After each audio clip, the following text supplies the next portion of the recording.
When you see Felix Ofosu-Kwakye's statement on Facebook, he posted something on Facebook and he gives us a catalog or a raft of expenditure that the government has engaged in. I can walk you through all of that if you've not seen it. Of course, and the finance minister even also outlined some in the budget. Yes. So my point is, you see, you've outlined certain expenditures. Yes. Some of them come, like you are paying compensation. It's automatic. You have to pay it. It's statutory. Release to NHIS. They outline it. You have to pay. Right. So these things, when you do it, are not something that is out of the ordinary. Okay. But paying contractors is something that you choose to do. Right. Right. You can't choose not to pay workers.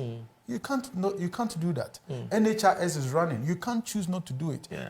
You are doing free SHS. You can't choose not to release the monies to free SHS. But you also agree with me that we've been in this country where, even though we don't have the laxity or the latitude of not paying these statutory payments or affecting these statutory payments were in arrears for so many months.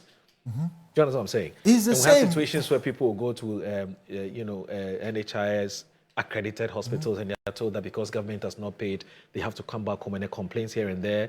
We saw situations where Get Fund, for instance, was not being given its allocations, and et cetera, et cetera. I'm saying that in as much as I agree with you that constitutionally and statutorily, these payments ought to be effected because that's why they're statutory payments.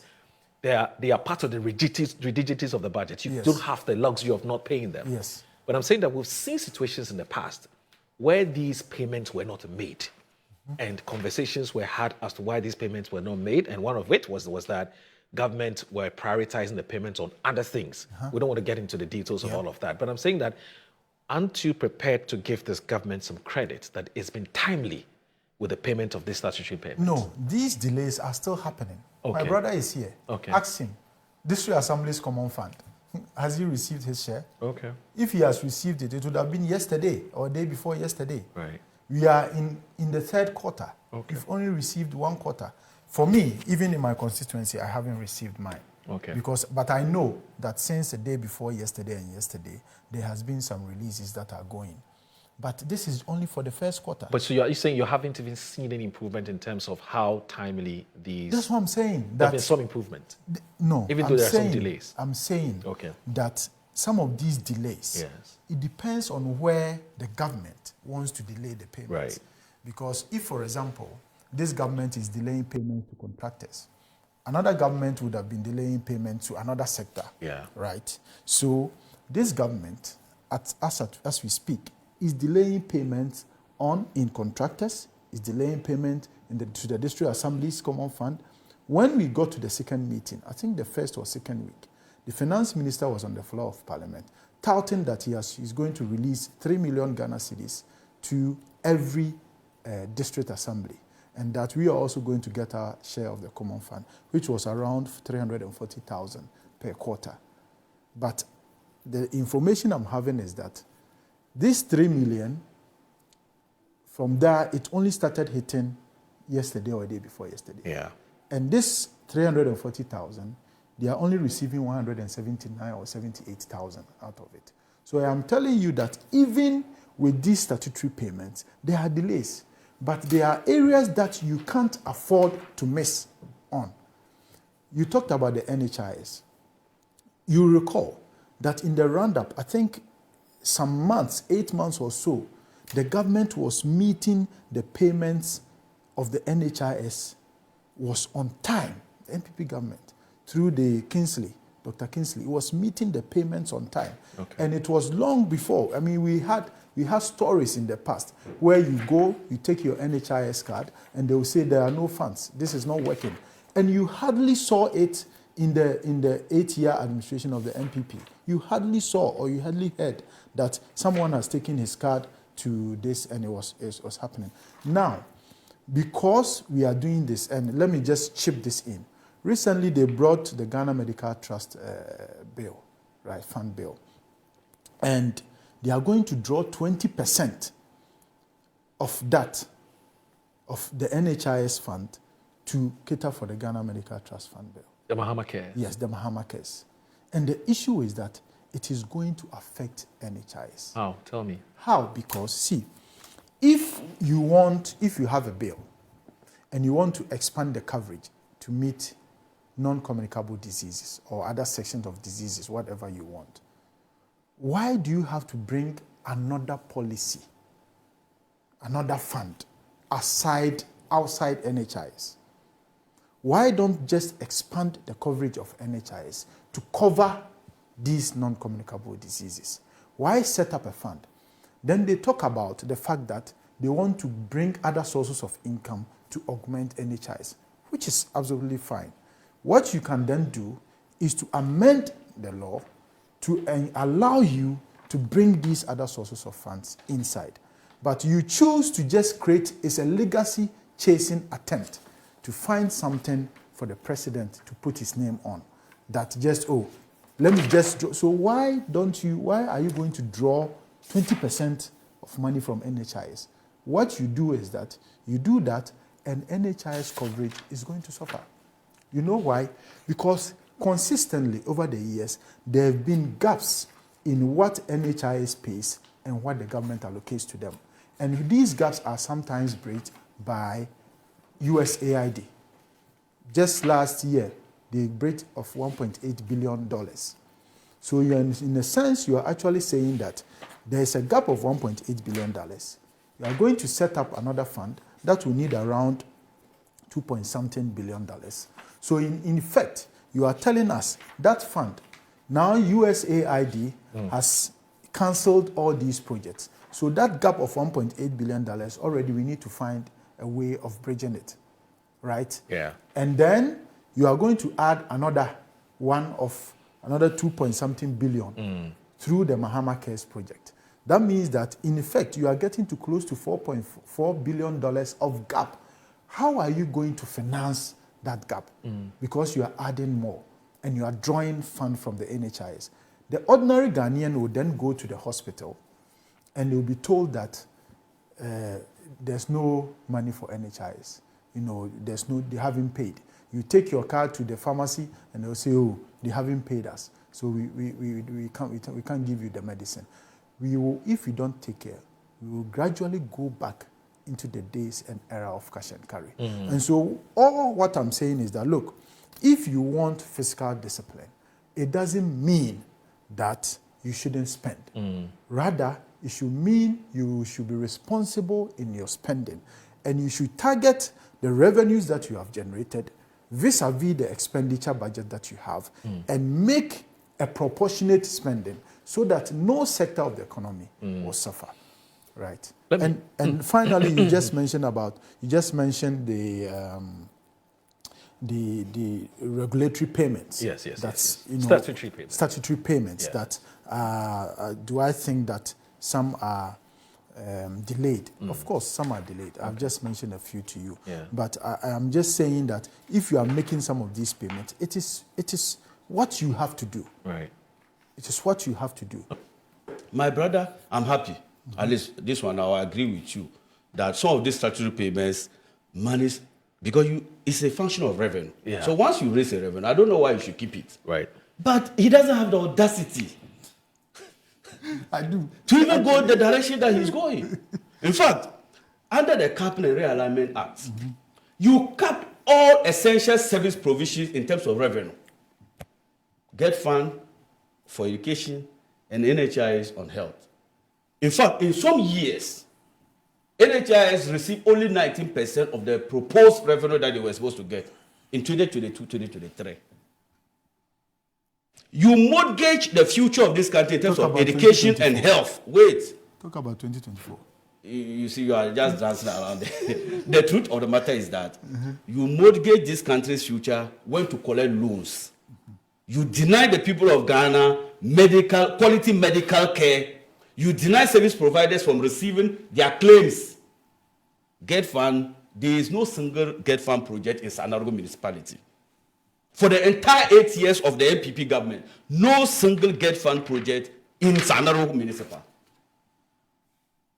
So my brother, when we come to issues of capping of expenditures, you have no audacity to do that. He's talking about whether releases have been made. I'm a member of the Finance Committee, and we did a joint house meeting. I don't know whether you were there 3 days ago. I am quick to announce here that government has released from January to June full payment of Gov't Fund and NHIS and DACF. So from where you sit, it's been timely. Very timely. In fact, it is better than all the 8 years of the NPP government. Look, do you know last quarter, in fact, the current MPs and some assemblies, they are still owed the fourth quarter of last year, 2024. No, it's not true. I am telling you. I am telling you. Look, I've seen Get MPs. your facts right. Everything is gone. Everything is gone. No, that's not true. I will not go. Get your No, facts right. please. No, let's be honest. I will give you example. When we came in, Let him finish. I beg you. Look. Let him finish. I beg you. Yes. If Honorable ABF Seri is watching me, I have a letter that was signed on 4th November of proposed expenditures to the Assembly. As you speak, that has not been honored. In Sanargo Municipal, I'm mentioning the municipal name. And I'm sure Honorable Polo is watching me to attest to the fact that if Honorable ABF Seri received the last quarter of 2024. Do you still have that letter here? Oh, quickly, I'll just show you. You're live on Good Morning Ghana on Metro Television. We're debating whether last quarter, whether the District Assembly Common Fund was disbursed by the previous administration. Let me just show you debating here. it. The NPP rep here says that everything was paid, everything was cleared, and Ataisa says Maybe he wasn't. It was an arrears, and so he wants to give us evidence that he is talking about. But I have a number of questions that I would ask Ataisa when he's done, so that he can clarify those issues for me. And also, please tell a friend that the show is also live on 94.1 FM on your radio dial. Some of you are still asking about the frequency. It's 94.1, so that in case you want to leave your home and you want to monitor the conversation, you are free to just put your dial on 94.1 FM and listen to or monitor and follow the Good Morning Ghana show. You're still looking for the document. Okay. This was what? This was when? What date is this? This was on 27th November. Okay. This is the first letter. I'll give you the letterhead. 2024. When they wrote to him, normally the people need to bring applications. Yes. I want to look at it so I can confirm. This is Honorable Alaji Abi Fuseni, Member of Parliament, St. Lugo constituency. It's the Municipal Coordinating Director, St. Lugo Municipal Assembly. Goes on and on and on. So this is 4th January. No, the letter. The letter. Okay, you mean the... normally you write the application to the Assembly. Yes. Support for women, Yes. Women empowerment? Yes. In small-scale business in the San Lerogo constituency. If I mentioned the name of the people and the details. Yes. You want me to mention that? No, I don't. I don't have. No, let me show you the original letter. Okay. And the response from the Assembly. Okay. I'm saying that fourth quarter last year was not paid. San Lerogo Municipal is still an outstanding for Alaji ABA for saying. Maybe he needs to go and check. Maybe he needs to go and check. Maybe you were alone. Yes. Maybe others were paid. Oh, others were paid. Alone, yes. I can only speak to San Lerogo. Okay, that's fine. Which is fair. Look, let's come back to this DACF issue. Yes, I agree that sometimes duplicity in some of these government programs are unhealthy.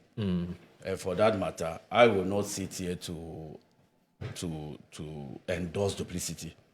But the idea is that we are expanding the coverage of the scheme. Now, NHI are very viable. If you look at the beginning of the year, all those loans that were contracted on these statutory funds have been absorbed as a central government expenditure and freed them of enough resources. So, yes, I'm not opposed to the proposal that we could have still done it through the NHI route by just increasing the number of services that is expected to do. But like you said, this was widely endorsed by the people of Ghana because President Mahama actually proposed to establish the Mahama Care and gave specifics. So at the time, all the argument that you had made was already made by your party, but Ghanaians didn't hear you. So we are just fulfilling the campaign promise. No, we are just fulfilling the campaign promise that we made to the people of Ghana. How about the concern he raises about the 20%, you know, how do you call it, 20% allocation if people to the were fund? receiving 19% for a whole year, yeah, now they have 80% releases. What can they do? Okay. And even the 20% is not going to be spent outside the scheme. It is going to be spent on health. Okay. And look at the type of diseases that is seeks to treat. But coming back to duplicity, okay. Do you know the government that established the Mineral Development Fund and MIF? Yes. Do you know the funding structure of those two? But you still maintain them. No, so my point is that good. You still maintain them. You gave MDF 697 million. I'm not. You see, he won't even let me free to know the direction that I'm coming. So I'm just trying to tell you that this is not something we should cry over because it is an established practice that we saw similar efforts by the NPP, especially when we want to give specific priorities to some sectors. I don't think it is out of place. It will not increase any inefficiency in the system. It will rather give some specific focus and attention to some of these diseases. That's what I see. All right. Look, I want to respond to the last one before I start my own. I can see that my brother is so concerned with payment to contractors. Yes. Like I said, we inherited on commitment basis without commencement certificates or approvals and documentation, a total road commitments of 194 billion Ghana cedis. After we validated, it reduced to about 104 billion. Then, during the transition, we came to realization and accepted only 67 billion Ghana cedis, and we subjected it to an audit by S and Young and others. And so far, 28.3 billion has been validated and approvals granted. And the expectation is that, in fact, yesterday some started picking their checks. Okay, so the expectation is that by the end of this month, hang on with this.